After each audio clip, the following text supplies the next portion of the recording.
She's a Mona Lisa. Everyone's lining up to see her.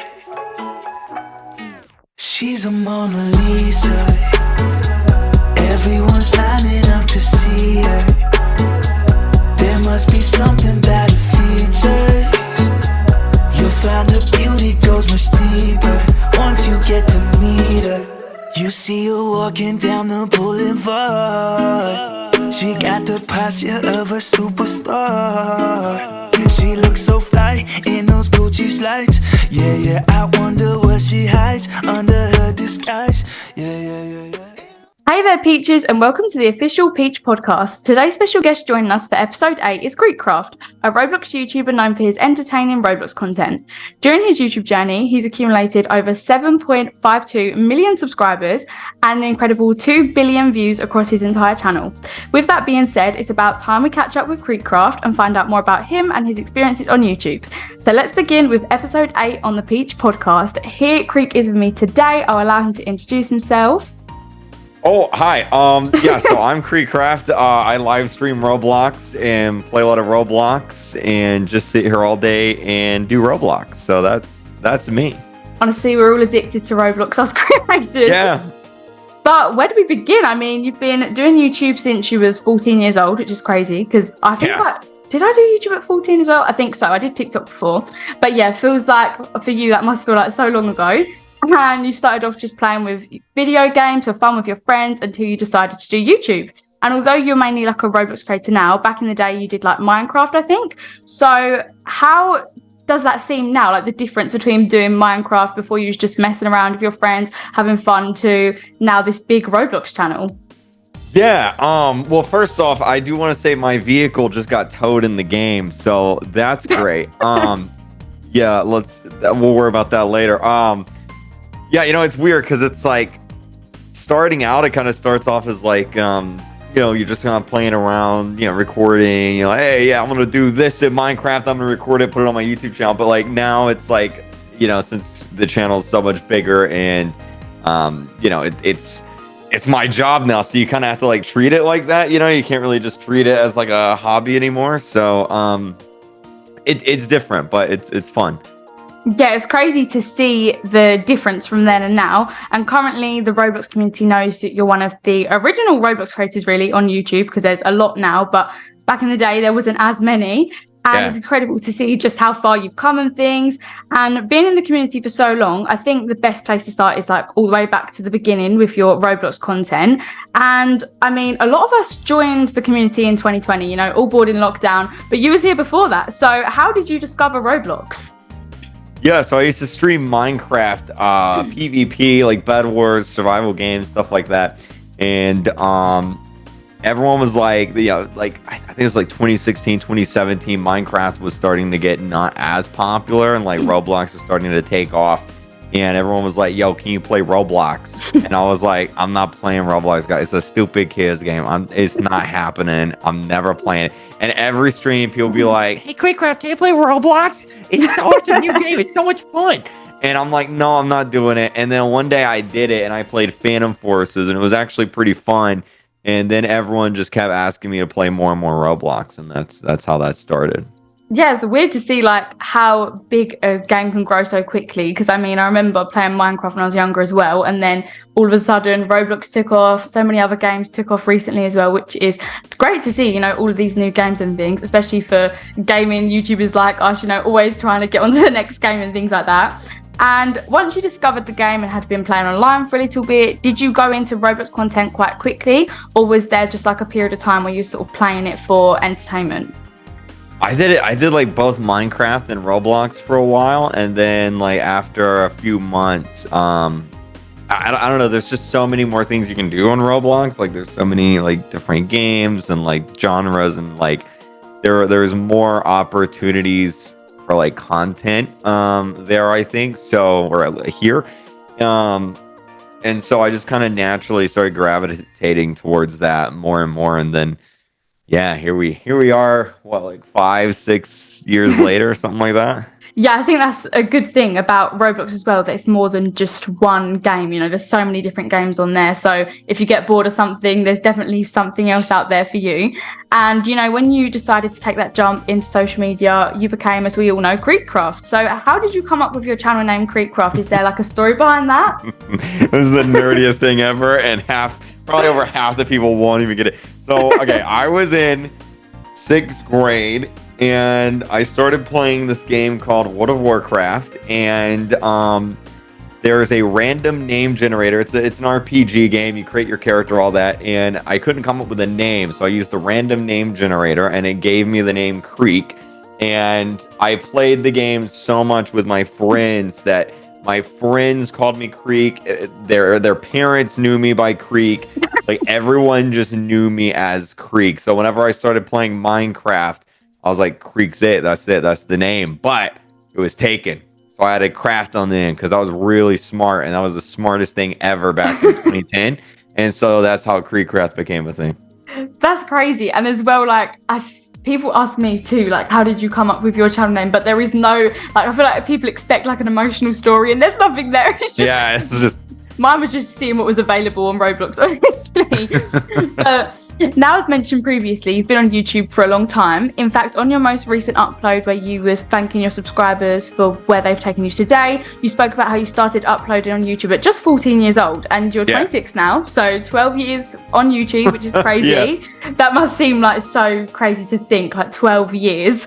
It doesn't feel like 12 years. Yeah, I can imagine. I bet it's gone so quick as well. Like, time just flies, especially when you're doing things that you enjoy and things like that. So have you always uploaded on your main Kreekcraft channel, or did you have like different channels before where you uploaded when you was younger? Oh yeah, I had different channels. Yeah. Are they still there? They're not still there. They're gone. There is an old Twitch channel out there that people can have found. I think I've talked about it a few times, but let's see. I think I had like 3 channels before this one. Because what would happen is I'd start it and I'd be like, oh yeah, this is the one. And then I'd be like, nah, I don't like it. And then I'd start over. Yeah, and I'd be like, okay, this is the one. And yeah, eventually, this was the one. Yeah. This was the one, and now it's 7.5 million subscribers later. Wow, that's insane. Like, to think 7.5 million people watching your videos, which is an incredible achievement. And obviously, so you've had quite a couple channels here and there, you know, until you found the right one for you. So on your current channel, is there any videos that you used to have when you was younger and you've deleted, or is the video that's not public? Is that your first one? Oh, okay. So listen, whenever I got I think I had 500 subscribers or something, and a company reached out to me and they were like, hey, this will make sense in a minute. They were like, hey, we're going to give you our game. We're going to pay you like $50, like sponsor. I was so excited. I'm like, oh my God, I got my first sponsor. This is incredible. This is amazing. And I didn't even look at the game or anything. It was an anime game. And let's just say it wasn't the most appropriate thing in the world. Oh no. And I made the whole video series. One of them or 2 of them may still be up on the channel. I don't know. Most of them got deleted a few years ago for inappropriate content. It got content. Yeah. Oh my gosh. I mean, it's hard as well, because especially back when you get like your first sponsors and stuff. I mean, I've definitely had a few emails in the time like where it's scams and things like that, but you just want it to be real, especially right at the beginning, you know. So I can imagine that must have been like upsetting to delete those back during that time. But going back to like your first videos, so the one that you've got out now publicly is on, I think it's to do with jailbreak when I scrolled down. So obviously there's different types of content genres when it comes to Roblox. Like, I do role plays, you do like just Roblox everything. Do you know what I mean? You get builders. So how did you decide what genre of content you wanted to do? Did it just like come naturally to you, or from the beginning was you like, this is the type of videos I want to do? How did you sort of come up with what type of content you was going to upload? It's interesting because every like game genre on Roblox is like different demographics. I don't know. I started out with like Phantom Forces. That was like the first game I played, and then from there kind of went into Jailbreak. From there, Piggy. like there's a lot of like whenever you're a Roblox YouTuber, you have like a few options and they all revolve around like the popular games. So, like right now, you're either a Doors YouTuber, you're a Blox Fruits YouTuber, or you play Pet Simulator. And it's like there's no way I could ever live stream Pet Simulator every single day. I would go brain dead. Like it's just not gonna happen. And like Blox Fruits, like I never really got too far into it. So like it just, you know, if the game is a good streaming game and it's fun to make videos on, then it kind of fits.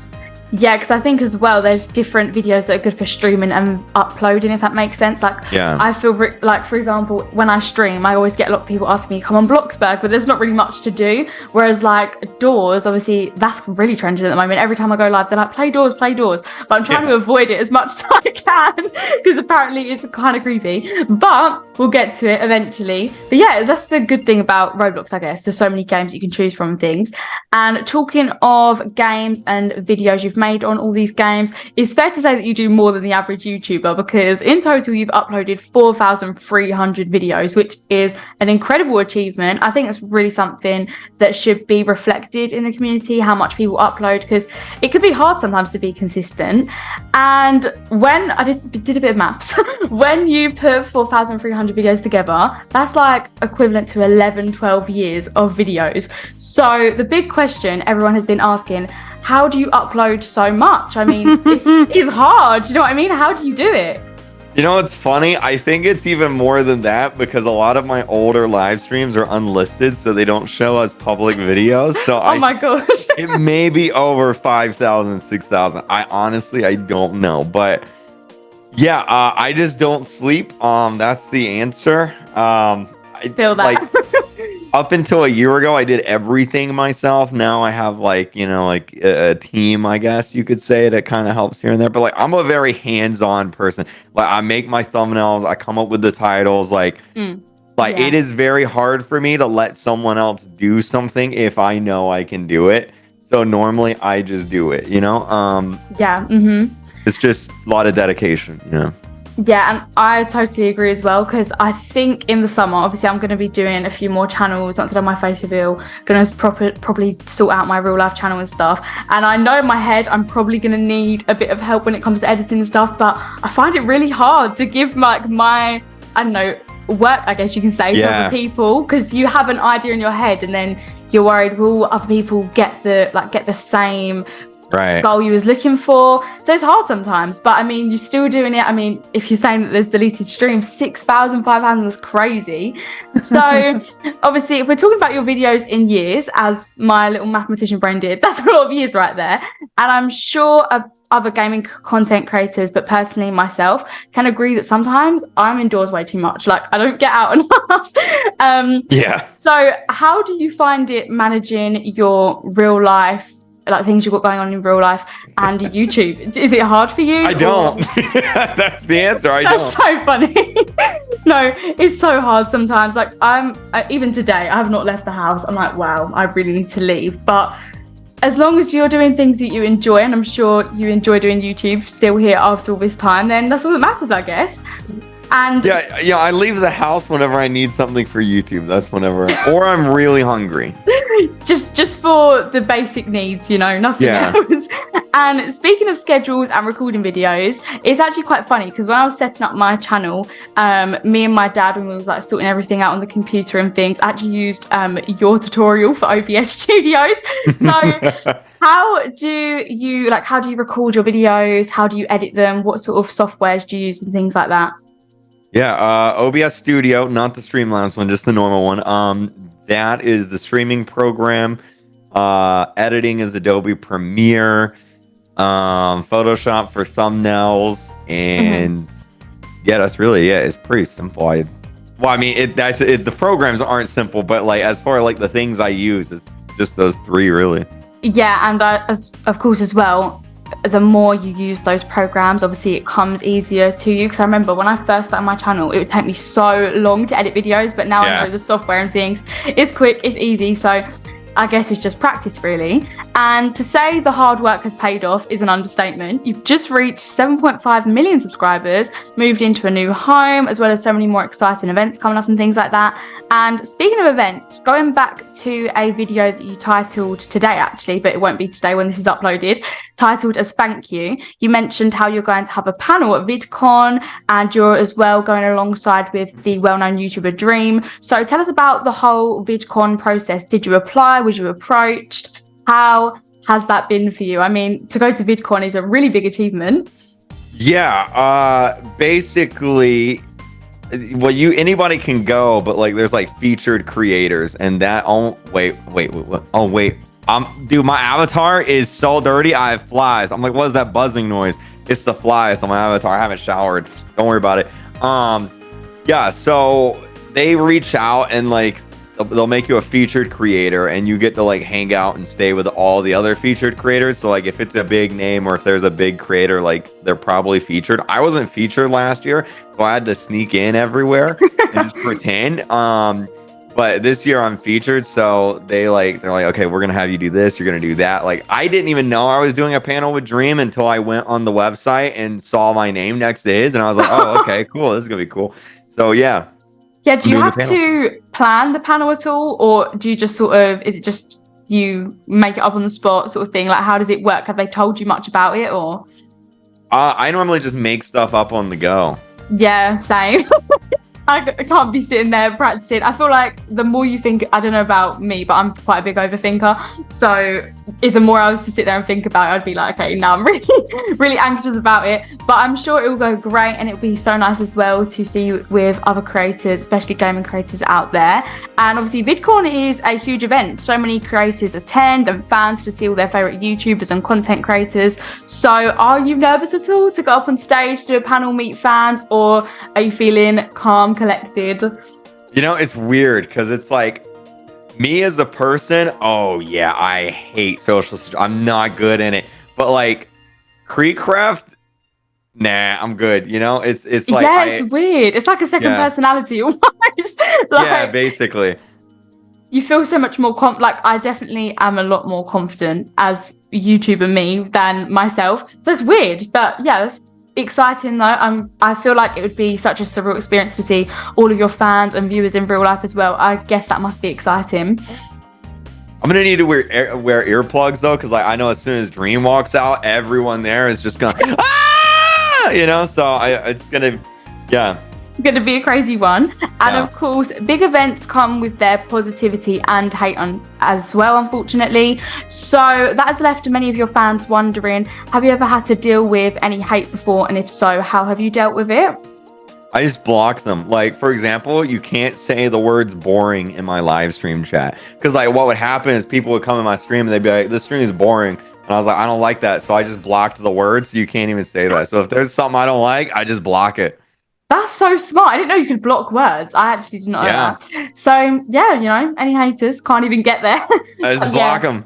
I honestly think that is the best like mentality about hate. Just block it, even though it sounds so much more easy said than done. Like literally physically block that, because don't need any negativity. And now going back to VidCon, in particular Dream has done a huge face reveal. I mean, it went viral. It was on my TikTok For You page for weeks, to say the least. And like yourself, he's been in the YouTube game for a long time. So was you a fan of his channel growing up? Did you watch his content, or do you still, if you did? I don't think he started really making like I don't think he really started till like 2020. So like I was already like YouTuber mode. Yeah. Whenever like the whole Minecraft, like the new generation of Minecrafters like kind of like popped in. I mean, I've seen a few of his videos, but I don't like, it's weird. I don't really try to watch content that's similar to mine or like adjacent to mine because just like that separation. So I haven't, like, I know who he is. I know what he does. I know the, you know, SMP and everything, but like, I don't really like watch every video, you know? Yeah, and same as well, because I usually get a couple of people asking me like who are your favorite Roblox YouTubers and things, but like you said, I feel like especially when you do YouTube and you're doing it so frequently, I feel like sometimes you do need a little bit of a break. So yeah, I'm sure it'll be exciting though for both of you to get to speak on the panel and things together, so that'll be a super fun event when it comes up. And you know, I think that's one of the beauties about YouTube, just how many creators and people you can meet. And I would say for me, that is definitely one of the best parts for sure. So we've all seen him on our YouTube screen. Speaking of people, Carl Jacobs. So it's been everywhere, you know, doing the, is it a new channel you've made together? You're doing like a collaboration. So how did you guys connect really? Was it virtual or was it face to face? Yeah, Misfits was like, hey, do you want to make a Roblox game studio with Carl Jacobs? And I was like, yeah, let's do it. And that's basically how it went down. Crazy. I mean, especially, you know, I have always watched Mr. Beast, like growing up and things. So getting to do something with someone who works alongside Mr. Beast and is also a great YouTuber themselves must be really exciting. And I don't know about you, like said, a big Mr. Beast fan here. So when you got to connect with Carl Jacobs, how did that feel? I mean, I don't know if you watch Mr. Beast yourself or obviously did watch his videos. Was that like kind of surreal experience? It's weird because it's like part of me is still like fan mode. So whenever I'm talking to like a big creator, it's like, oh my God, I'm talking to this person, you know? Like I met Mr. Beast at VidCon last year. So it's like, oh, wow, did you? Yeah. He was in the lobby of the hotel I snuck into. And for legal reasons, that's a joke. Yeah, no, it's just weird because like part of me is like, oh yeah, you know, it's Carl J. Yeah, nice to meet you. What's up? But then the other side is like, oh my God, you know?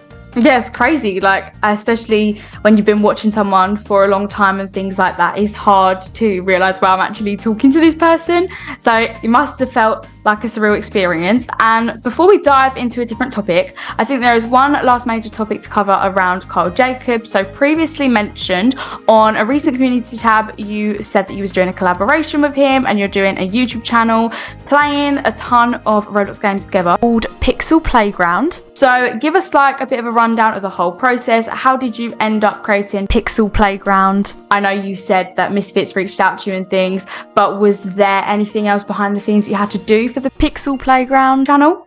What we did is, well, actually, we didn't really do much. We filmed like the announcement video and like all that, and then we like came up with like a plan of like, hey, we're gonna record this, we're gonna record that here, because like his schedule's a lot like bigger, like messier than mine, because he's always recording with Mr. Beast. Like I'm always at my house, like I'm down whatever, but like he's like, oh yeah, I'm going to the moon today, so I can't, you know, I won't be here for a week. Just taking a private jet somewhere. Yeah, exactly. So it's a lot of scheduling, a lot of meetings, and a lot of scheduling, basically. Yeah, I can imagine it's difficult to like find a time when you're both available and things. But on the topic of collaborations, obviously you've been on YouTube for a long time, so I'm sure you've done quite a few on your YouTube journey. Has there been a favorite collaboration you've done before? Oh man, Rick Astley, that one. I bet that was good. And I mean, have you done a lot of collaborations? I'm sure you have, seeing as you've been doing YouTube for so long. Or are you not really a collaboration kind of person? You know, I don't collab that much, but like I guess I like sometimes I do. Like the Among Us days, those were great. Like everyone playing Among Us together, like that was fun back in like 2020. But like it's weird because like a lot of Roblox YouTubers are like really segmented and just kind of do their own thing and don't really interact with each other that much. Yeah. So I guess outside, I do more collaborations outside of Roblox than I do in Roblox. Yeah, definitely. And I think as well, like you said, like it's if you've got similar content really, because I feel like there's very different types of content to do with Roblox. You've either got Bloxburg or just Roblox content in general, Brookhaven, like they're very different. So it's obviously finding people that do the same thing as you really. But similar to collaborations, now moving on to sponsorships, and I'm sure you've done many across your YouTube career. Oh, yeah. So has there been a favorite brand or company that you've enjoyed working with? Recently, Dungeons and Dragons reached out. They were like, hey, here's what you're going to do. You're going to watch our trailer on your stream. Here's a bunch of money. I was like, great. Can I dress as a wizard? They said yes. I'm down.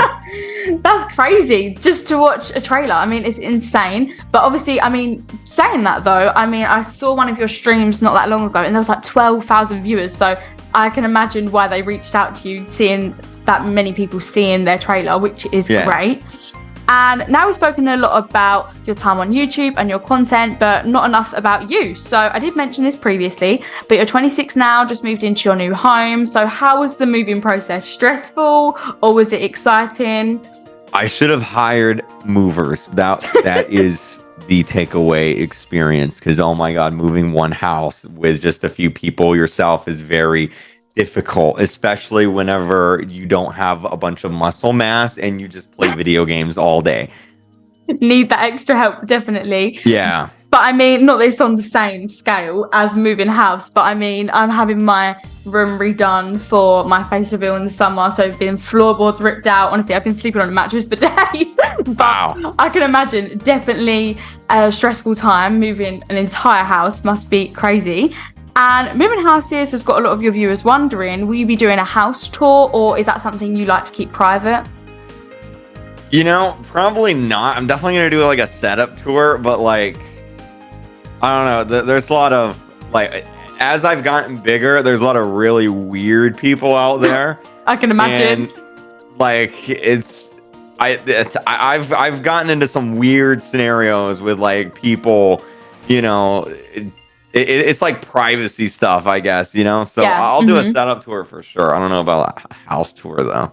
Yeah, I think there's obviously a limit, you know, because it's better to be safe than anything else. But it'd be nice to see a setup tour for sure, especially as a gaming creator. You know, we're always at our setup area. We never leave. Yeah. And moving houses is all like a huge part of growing up, of course. And you've grown up on YouTube, really, doing it since you were 14.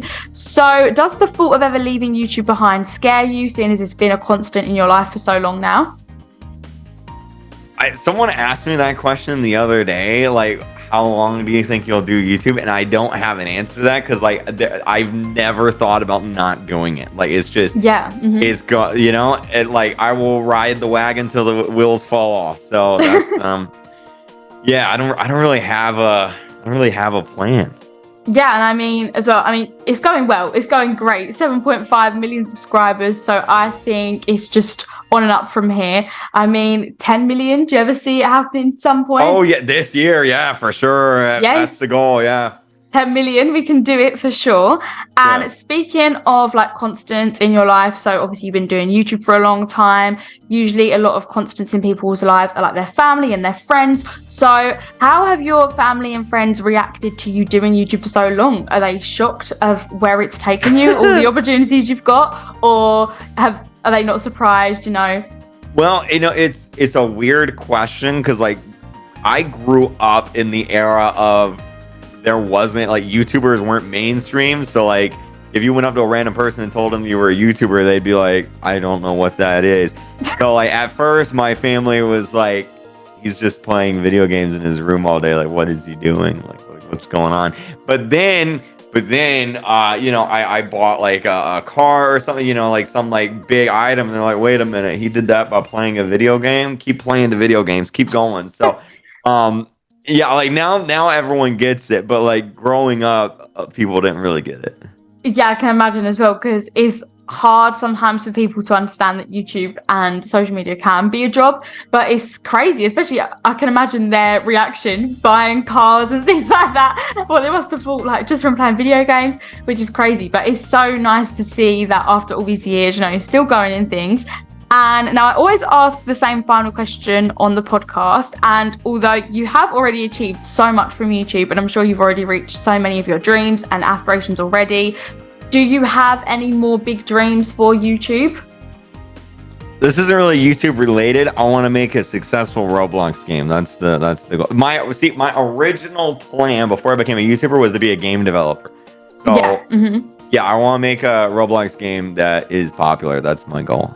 Yeah, definitely. I feel like as well, a lot of people have started to consider making games and things. I know Berry and Ambry have just done their Berry Avenue roleplay game, which is crazy to see, you know, because I grew up watching them and things like that. So yeah, I feel like that would definitely be something that everyone would love to see. Do you have sort of like a date on when you want to start working on that, or is it something for a couple years time? We already have, actually. Yeah, we got. Carl and I, we got the game studio going. We have. I had a meeting yesterday with them, and I've seen the game in progress. I bet that must seem like so exciting. You know, something you've always wanted to do, and now it's sort of like coming to life. Yeah, you know, it's fun because like we're the creative directors, so it's like, you know, like it's kind of our vision, I guess, in a way. So it's definitely. And it's nice to see as well when you have like a creative idea, whether it's for developing games or making videos. It's nice to see that actually flourish and come out how you expected it. But that is it for this podcast episode. Thank you so much for coming on. Everyone is definitely going to be excited to see this one, and it's been so nice to, you know, reflect on all your achievements. So congratulations, especially for 7.5 million, because you hit that recently, didn't you? Yeah, a few days ago. Yes. So, all right, Peaches, that brings us to the end of this podcast episode. That's a wrap for episode 8 on the Peach podcast. A massive thank you to Kreekcraft for joining us today, and I look forward to interviewing more Roblox creators in the future. If you haven't already, be sure to like and subscribe and drop a comment down below of other creators you want to see featured on the Peach podcast. See you guys next time. Bye, guys. Bye.